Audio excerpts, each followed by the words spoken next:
So, since illusions and everything, yeah, do whatever you want. You guys are ambience, because this is a trick. I have my guitar. I'm not gonna play it. Illusions, the prestige. Okay. F sharp, yeah. D, C sharp, F sharp, A. Got it. All right. So, since Katie doesn't normally do singing, we're doing a little role reversal here. I'm doing some spoken word poetry. So this is a song, poetry poem that I wrote about Katie, because we had this experience after ingesting these certain fungus, and we became soul bonded or something. And so I realized she's the ocean, and that makes sense when I explain it in the poem. So it took 2 pages. There's a lot to it. So you guys just kind of jam and keep it chill, and I'm just gonna do my thing, okay?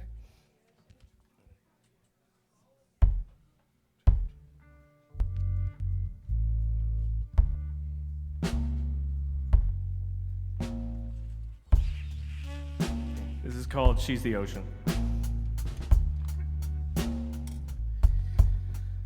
She was born in the cataclysms of ice and rock colliding in a cacophony of creation.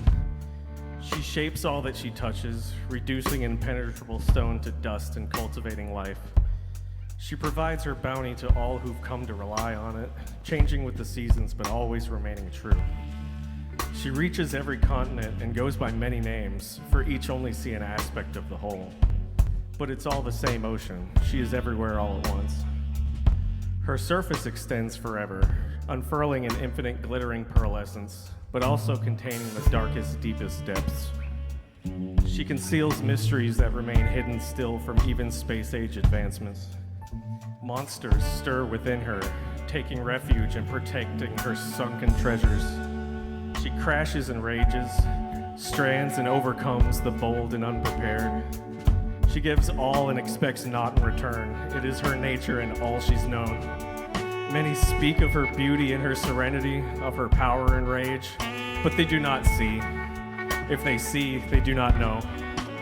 They see her utility as a provider, as an obstacle, as a means to an end.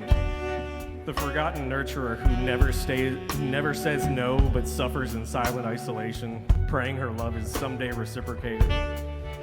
Those who glimpse her depths fear and flee, intimidated by unreachable unknowns. They shoot harpoons at her heart in perceived self-defense. Their fear is the most threatening to the beast within, for frightened ignorance leads to thoughtless harm and neglect. The serpents overwhelm all who may trespass, they seeking their own gain at her cost. Her guardians pull the fearful down, tearing them apart and crushing them with the pressure of her pain and immensity. She sees only visitors and tourists, tentative partners and colonizers, guests who rode the currents or exploited what they could before withdrawing, forever changed. She solely knows her value and distantly weeps in isolation with an iceberg around her heart. Then new land emerges from her depths. A volcano rose from a rift in the ocean's floor, creating a mountain where once there was nothing. Her storms could not flood it. Her leviathans could not conquer it. Despite her accusing storms and winds and rain, the mountain remained resolute. Violent outbursts cast lava and ash into her waters, girding the mountain's jagged outer shell and stirring the beasts of her depths into anxious frenzies. But what felt like destruction became creation. Her crashing waves wore down and cracked open the stone. Her winds carried seeds to the rich soil.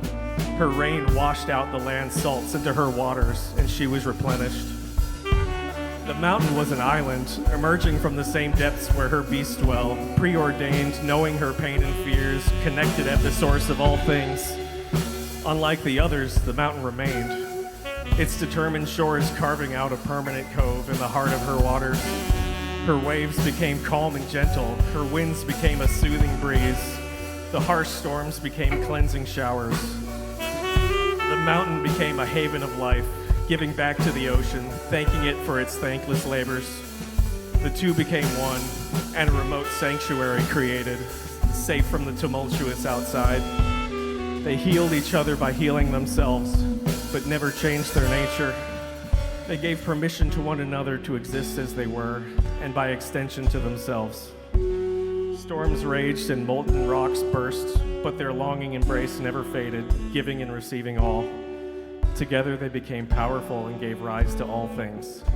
The ocean and her mountain found peace in each other. Thank you.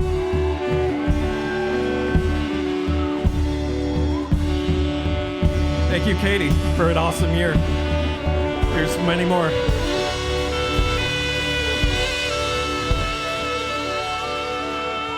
Thank you.